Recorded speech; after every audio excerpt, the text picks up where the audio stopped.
সকালে আপনারা যখন দাওয়া দেন তাদেরকে সবাই একসাথে নেমে যায়, রাতে কেন নামে না সেটা আপনারা জবাব দেন। কেন কই ধরলেন না? নৌকা যখন কেন আমরা এই যে শব্দ শুনছি, শব্দ আপনারা যদি পাল্টা করতে জানছো, সত্য কথা মত ভাই সেটা থেকে আনছো মালগুলো উঠে আনছো কেন? তোমরা টাকা খাইছে খেলিছে কত নিছে? নৌকাপতি আপনার থেকে খেলিছে টাকা সরাসরি বিজেপি নিছে। দেখেন অবস্থা, দেখেন সাদা পাথর গুলা কিভাবে উদা হয়ে যাচ্ছে। বিজেপিরা কত দিছ? কত সে টাকা নিছে? বিজেপি হলে নিছ? বিজেপি হলে কজন আসলা? বিজেপি আসলে তারা 7-8 জন। গেল কয়েকদিন ধরেই সারা দেশে যে আলোচনার কেন্দ্রবিন্দুতে থাকা যে পর্যটন স্পটটি সিলেটের সাদা পাথর ভোলাগঞ্জ এলাকা, সেই এলাকার একদম ভারত ঘেঁষা অংশে এই মুহূর্তে আমি দাঁড়িয়ে রয়েছি এবং রাতের যে চিত্রটি এখানে গেল কয়েকদিন ধরে বা গেল প্রায় 1 বছর ধরে যে লুটপাটের আলোচনা ছিল, সেই আলোচনা থেকেই আজকে রাতের পরিবেশটি একটু দেখতে আমরা এসেছি। এবং এই এলাকাতে আপনারা জানেন যে বিজিবি 48 ব্যাটালিয়ন কাজ করে। এই এলাকাগুলোতে নানা ধরনের প্রচার অপপ্রচার বা আলোচনা সমালোচনা যেটি ছিল, আমরা এই এলাকাগুলো নিয়ে বেশ কিছুদিন ধরে কাজ করছি। আজকে এই এলাকাতে বিজিবির একটি দল পরিদর্শন করছে এবং এখানে 48 ব্যাটালিয়নের যিনি অধিনায়ক রয়েছেন তিনি রয়েছেন। আমরা তার সঙ্গে একটু কথা বলার সুযোগ পেয়েছি, সেজন্য আসলে আমরা একটু কথাও বলতে চাই। আপনাকে স্বাগত জানাচ্ছি সময় টেলিভিশনে। আজকে আমরা দেখছিলাম বিকেল থেকে আপনারা পরিদর্শন করেছেন এবং রাতেও আমরা জানতে পেরেছি যে আপনারা এই এলাকাগুলো ঘুরে দেখবেন এবং যাচাই বাছাই। যেহেতু আপনি এই এলাকার অধিনায়ক হিসেবে কাজ করছেন, এই বিজিবি সম্পর্কিত যেসব তথ্যগুলো প্রচার হয়েছে, পাশাপাশি এই যে একটি পাথর ব্যাপকভাবে লুটপাট হয়েছে যেটি আসলে সারা দেশেই আওয়াজ উঠেছে, আমরা দেখেছি সামাজিক যোগাযোগ মাধ্যম থেকে শুরু করে সকল পর্যায় থেকে এখন প্রতিবাদ হচ্ছে। মূল বিষয়গুলোতে নিশ্চয়ই আপনারা ঘুরে ঘুরে দেখছেন, খবর নিচ্ছেন, তদন্ত হচ্ছে আপনাদের পর্যায় থেকেও। একটু আসলে জানতে চাই আপনি আসলে এই ব্যাপারটি নিয়ে এখন পর্যন্ত কি উদ্ঘাটন করতে পেরেছেন এবং বিজিবি সম্পর্কে যেসব আমরা অভিযোগ শুনেছি সেই অভিযোগের ব্যাপারেও যদি একটু আমাদেরকে বলেন। মূলত আপনি জানেন যে অলরেডি দেখেছেন যে আমাদের যে এখন সাদা পাথরের পাথর পুনঃস্থাপনের কার্যক্রম এটা চলমান। এখনও আমাদের টিম কাজ করছে ম্যাজিস্ট্রেটের নেতৃত্বে, আমাদের বিজিবি টহল দলও আছে, এটা জাফলংয়েও আছে, সাদা পাথরেও আছে। মূলত সেটা অবজার্ভ করার জন্যই আমাদের আজকে আমরা বের হয়েছি এবং আমরা পরিদর্শন করছি। যদি আমি বলি যে আমাদের এই সাদা পাথর নিয়ে যে একটা বর্তমানে আমাদের একটা আলোচনা চলছে এবং আপনি হয়তো দেখে থাকবেন কিছু কিছু নিউজে চলে আসছে বা লোকজন যেটা প্রচার করছে যে আমাদের সাদা পাথরের পর্যটন স্পট এটা খালি হয়ে গেছে, যেটা আসলে আপনি হয়তো দেখেছেন দিনের বেলায় যে এই ধারণাটা সম্পূর্ণ ভুল। আমাদের যে মূল পর্যটন কেন্দ্র এটা আমার পিছনেই বাম পাশেই ছিল, আপনি দেখেছেন।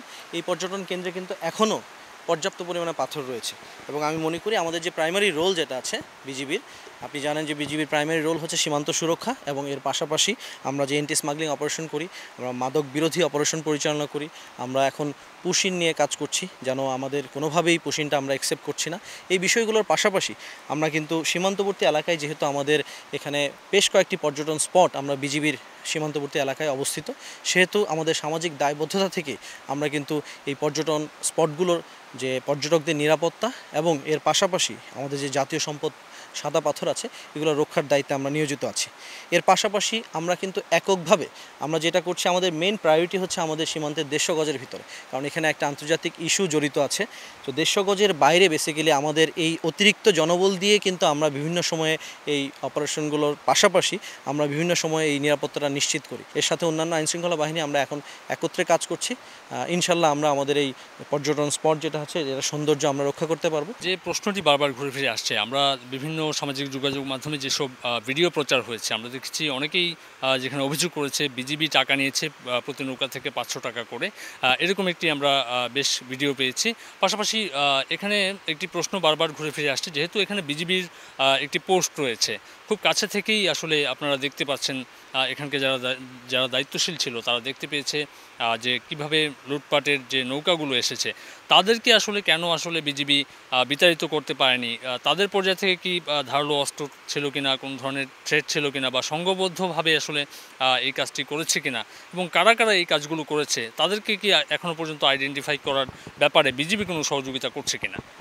ধন্যবাদ, সুন্দর কোশ্চেন। আমি মনে করি এই বিষয়টাও স্পষ্ট হওয়া উচিত যে বিজিবির এখানে ইনভলভমেন্ট আছে কিনা।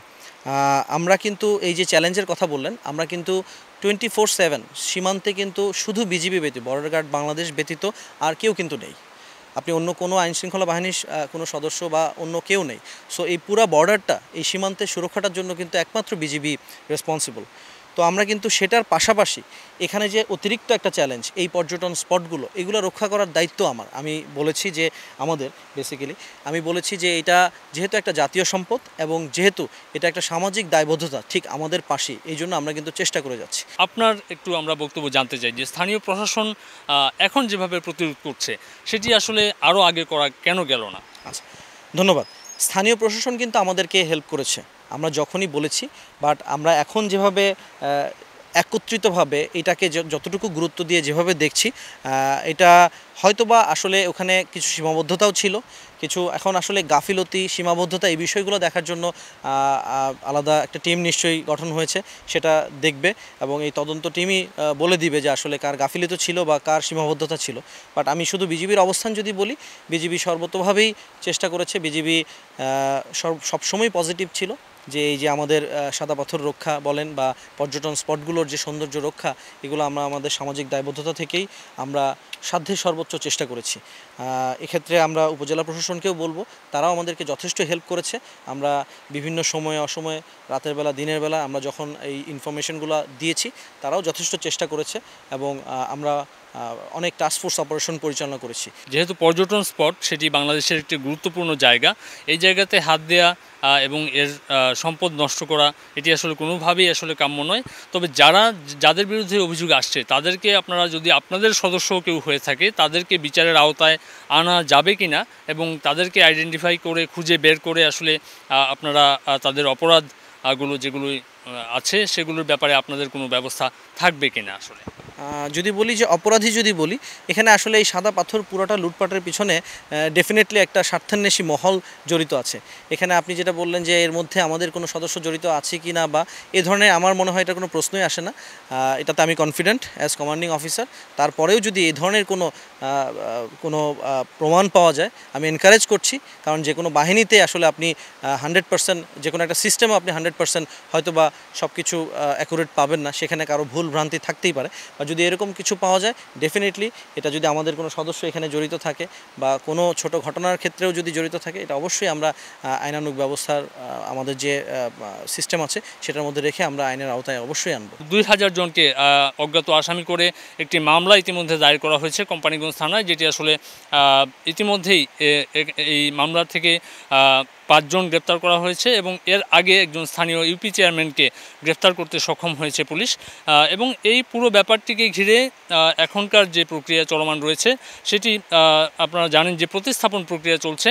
এই প্রতিস্থাপন প্রক্রিয়াতে এখনও পর্যন্ত প্রায় 150 থেকে 200 নৌকা, ছোট ছোট নৌকায় করে পাথর প্রতিদিন ফেলার একটি খবর আমাদেরকে স্থানীয় প্রশাসন জানাচ্ছে। তবে সেই পরিমাণ যে পাথরগুলো আসছে, এই পরিমাণ পাথরটি অনেক কম বলে আসলে স্থানীয় মানুষজন আমাদেরকে জানিয়েছেন। তবে নিয়মিত আসলে এই পাথর প্রতিস্থাপনের কার্যক্রম যদি চলতে থাকে, তাহলে আবারও সেই হারানো রূপ হয়তো ফিরে পেতে পারে এই সিলেটের পর্যটন স্পট সাদা পাথর। যারাই আসলে এর লুটপাটের সঙ্গে জড়িত, তাদেরকে খুঁজে বের করে যে কোনো রাজনৈতিক দলের ব্যক্তিবর্গ যারাই আসলে এর সঙ্গে এই সমন্বিত অপরাধে অংশগ্রহণ করেছেন, তাদেরকে আইনের আওতায় আনা এখন সবচেয়ে বড় দাবি।